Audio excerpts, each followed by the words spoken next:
loves, it's Valuvina. Welcome back to my channel. In today's video, I'll show you how to make your first ever GFX. Without further ado, let's get into the video.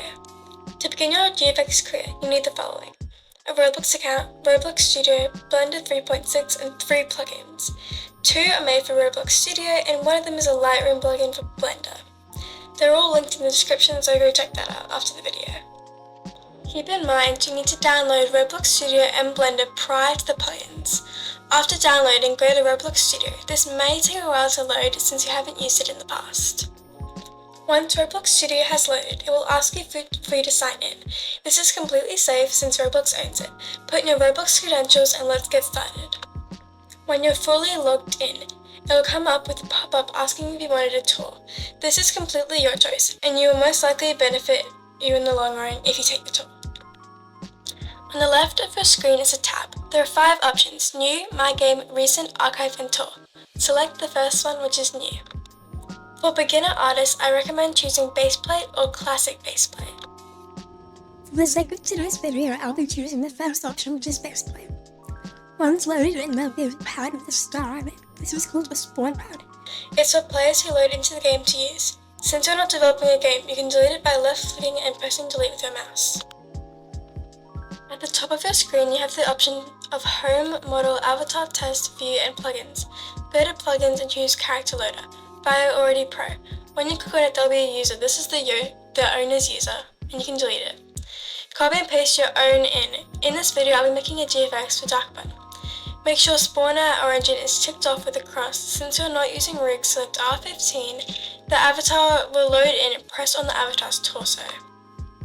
Back up to Plugins and choose Animation Editor. It will ask for you to select a rig, so just select the torso again. Then you're free to play around with the poses until you're satisfied. Once happy, go to the Explorer tab on the right hand of your screen. If there is an Explorer tab, go to the top and choose View, which is on the left of the Plugin tab. On the very left of the View tab is the Explorer tab. Ignore this part if you already have your Explorer tab. Press on the username of the person you're doing the GFX for. Left click and press Export Selection. Make a folder and save it somewhere on your device. Going straight to Blender, enter Blender through the Blender plugin we downloaded earlier.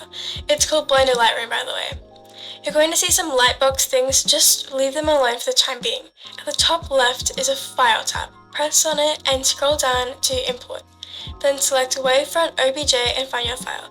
There will be 2 versions, just choose the one that ends with OBJ. The other one just messes up your Blender.